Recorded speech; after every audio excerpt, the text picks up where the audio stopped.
কুরবানির সাথে আকিকা দেয়া যাবে কিনা, এক্ষেত্রে আমরা উত্তরে বলবো যে কুরবানি এবং আকিকা আপনাদের খেয়াল রাখতে হবে যে ভিন্ন দুটি এবাদত।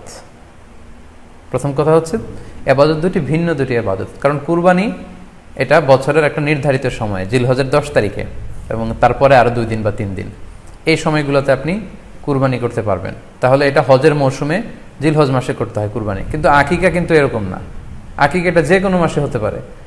আকিকাটা হচ্ছে নবজাতক সন্তানের ভূমিষ্ঠ হওয়ার পরে শুকরিয়া স্বরূপ আল্লাহর কাছে যে কুরবানিটা করতে হয় সেটাকে আমরা বলি আকিকা। হাদিসে এসেছে আকিকা। তো সেটা হচ্ছে সন্তান কখন ভূমিষ্ঠ হলো সেটার উপর নির্ভর করে। কারো সন্তান রমাদানে হতে পারে, কারো সন্তান জিলহজ মাসেও হতে পারে, শাওয়ালে হতে পারে, রজাবে হতে পারে। আকিকার ক্ষেত্রে আল্লাহ রাসূল সাল্লাল্লাহু আলাইহি ওয়াসাল্লাম বলেছে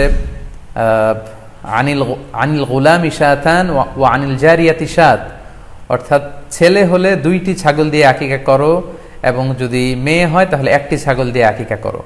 তো সেক্ষেত্রে কুরবানিতে কিন্তু এরকম বিধান নেই। কুরবানিতে কিন্তু 1টি ছাগল দিয়ে আপনি কুরবানি করলে কুরবানি হয়ে যাচ্ছে, সেখানে 2টি ছাগল দেওয়া লাগবে এমন কোনো কথা নেই।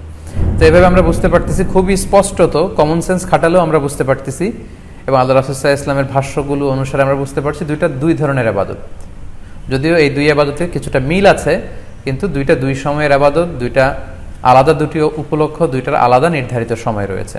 যেমন আকিকার ক্ষেত্রে সুন্নাহ হচ্ছে বাচ্চা যেদিন জন্মগ্রহণ করবে তার 7ম দিন শেষে 7 দিন পরে আপনি আকিকা করবেন। আল্লাহ রাসূল সাল্লাল্লাহু আলাইহি ওয়াসাল্লাম বলেছেন কুল্লু গুলামিন মুরতাহানুন বিআকিকাতিহি তুযবাহু আনহু ইয়াওমা সাবিহি, প্রত্যেক সন্তানের আকিকা দিতে হয় তার 7ম দিনে। ওয়া ইউহলাকু ওয়া ইউসাম্মা, এবং 7ম দিনে মাথার চুল ফেলে দিতে হয়, তার সুন্দর একটি নাম রাখতে হয়। তাহলে আকিকার বিধান হচ্ছে সম্মানিত সুধী সন্তান জন্মগ্রহণ করার 7 দিন পরে। আমরা বুঝতে পারলাম আল্লাহ রাসূল সাল্লাল্লাহু আলাইহি ওয়াসাল্লামের ভাষ্য অনুযায়ী, কথা অনুযায়ী, কওল অনুযায়ী।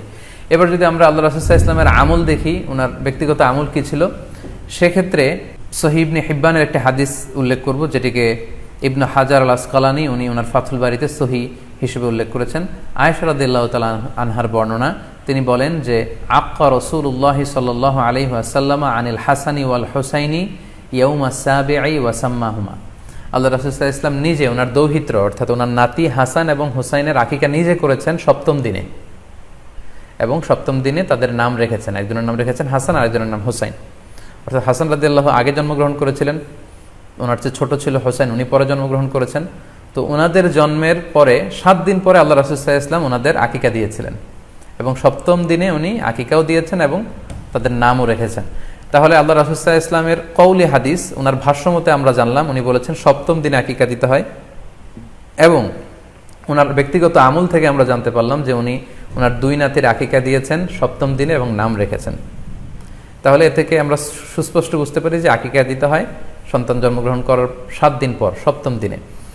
যদিও তবারানিতে আরেকটি হাদিস এসেছে যেখানে বলা হয়েছে যে আকিকা 7ম দিনেও দেয়া যায়, 14তম দিনে দেয়া যায়, 21তম দিনে দেয়া যায়। যদি 7ম দিনে কেউ দিতে না পারে কোনো কারণে, তাহলে 14তম দিন, না পারলে 21তম দিন। তাহলে সুস্পষ্টভাবে উল্লেখ আছে যে আকিকার সময়সীমা 7ম দিনের কথা আমাদেরকে বলা হয়েছে। তো সেক্ষেত্রে আপনার সন্তান জন্মগ্রহণ করলে আপনি শুকরিয়া স্বরূপ আত্মীয় স্বজনকে খাওয়াবেন, আকিকার গোশত নিজেরাও খাবেন। তো এটা যদি আপনি কুরবানির জন্য রেখে দেন তাহলে তো সন্তান দুনিয়াতে আসার এই আনন্দটা থাকে না। একজন যখন সন্তান পায় সে কেমন যেন আকাশের চাঁদ হাতে পায়।